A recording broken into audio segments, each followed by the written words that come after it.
Yes, I know I've been on my Mappa train lately, but Wonder Egg Priority. Do y'all recognize the name of that anime? Let's review it.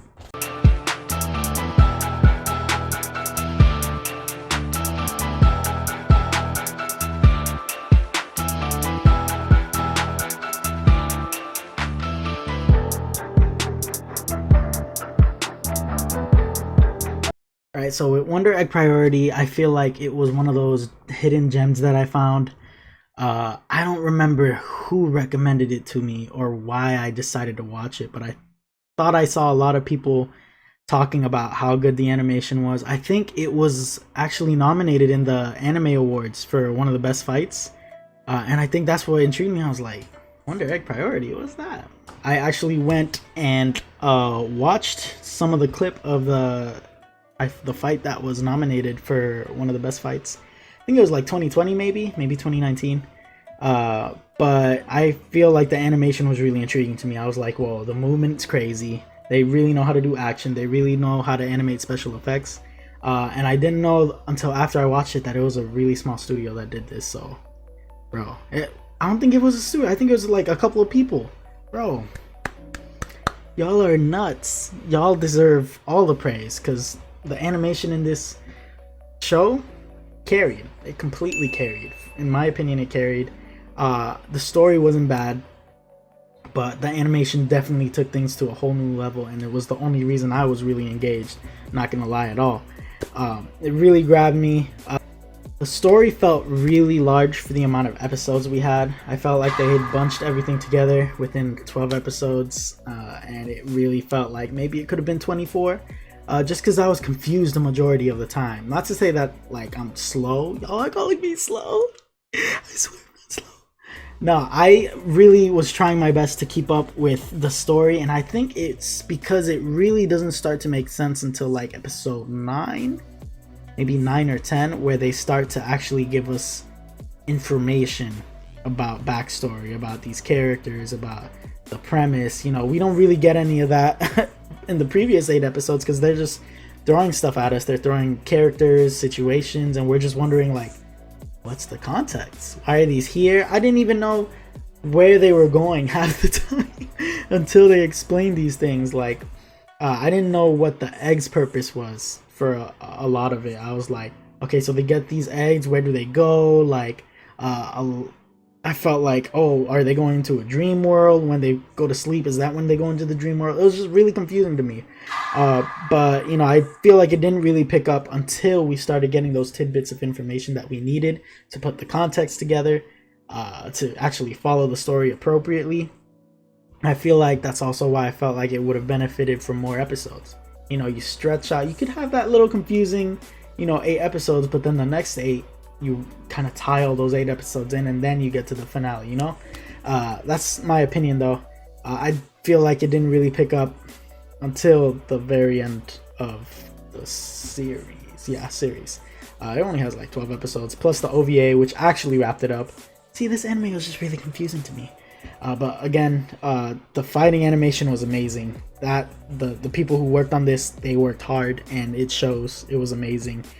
It was so great. Each episode felt like a piece of like they didn't feel like they connected until, like I said, until the end of the anime. So it was just really good to see how well animated everything was. The special effects, the colors, everything was, it was so beautiful. It was so fun to watch. It was so fun to watch all these colors work together, and to watch how the fights went on, because it wasn't just straight hands. These characters, the girls, they would use these little beasts, these little creatures that they were given, and they would turn into swords, and there was just a whole bunch of paint, a lot of like implication of blood, but a whole bunch of colors that just really worked together, and it really gave it a dream-like feel. So I think they nailed that, because I think that's what Wonder Egg Priority really took place in. It was, a lot of it was in a dream state, bending reality, bending different dimensions. It was dimension bending. So once we dream, that's like a different dimension in its own. And I felt like, at least for me, near the end, that's where it started to explore, hey, where do we go when we dream? Why do these things affect us?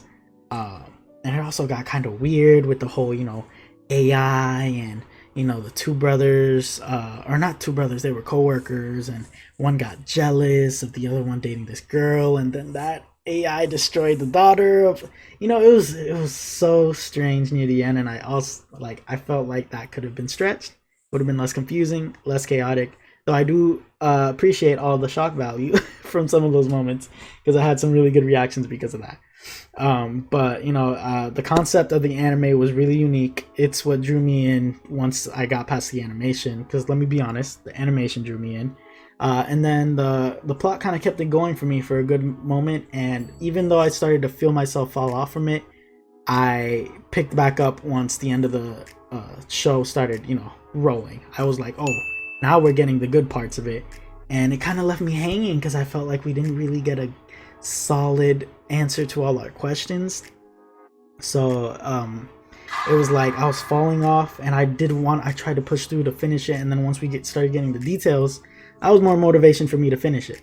And then I finished, and then it kind of left me a little empty, not like emotion wise, but like I didn't get enough from that ending like I felt it was supposed to give. But I feel like it really got lost in the final episode. It shouldn't really be that way when it comes to ending an anime on a good note. You don't want people to feel more lost in the end than when they started, and that's kind of how I felt with the anime. I had more questions than answers by the end of the anime. You could ask some of my viewers when I was live reacting to it. They were completely confused too. They were like, yo, what's going on? Granted, I only watched I plunged them into maybe the end of the series without watching the beginning, but at that point you don't really need the beginning of the series with how confusing it was. But I really do like all the concepts of the AI, the representation of different characters in the dream world, and how it played with reality, how it played with different timelines, dimensions. But there was just a lot, and I felt like that didn't really help with the confusion at all. But overall, I give this anime a 6.5 out of 10. Also being a little generous, but bro, that animation was so beautiful. I can't. It literally carried. It was so good. It's only worth watching for the beautiful animations, the beautiful fights, the beautiful combat, and all the colors, all the beautiful scenes, the way they animated everything. It was just gorgeous. And if you're a big action person, maybe you want to check this out simply just for the fights, because there's literally a fight in every episode except maybe the final three. There's on the final episode there for sure is. What am I talking? There's action in every episode. There really is. Again, y'all did a great job, whoever worked on this anime with the animation, and I feel like that solely carried Wonder Egg Priority. So let me know what y'all thought of Wonder Egg Priority in the comments below. Have you seen it? What did you think of it? Did you like it? Did it suck to you? Did the animation also make you stare in awe at your screen, at your computer screen, as it did for me? Let me know what y'all think in the comments below. Again, another review video in the books. That was Wonder Egg Priority, and I'll catch y'all in the next review video. Make sure you eat well. Make sure you drink your water. Make sure you get enough rest. Go take a shower, brush your teeth. Hygiene matters. Just, self-care. All about self-care. Once you start caring for yourself, you can care properly for others. So, ooh, I'm gonna add that to my videos. Ooh, I'm gonna get a little philosophical, but no, for real. Self-care matters. Take care of yourself, and then you can start taking care of others. So, I really think that's important. Hopefully, y'all enjoy my videos. Until the next review video, with that, I'm a peace out.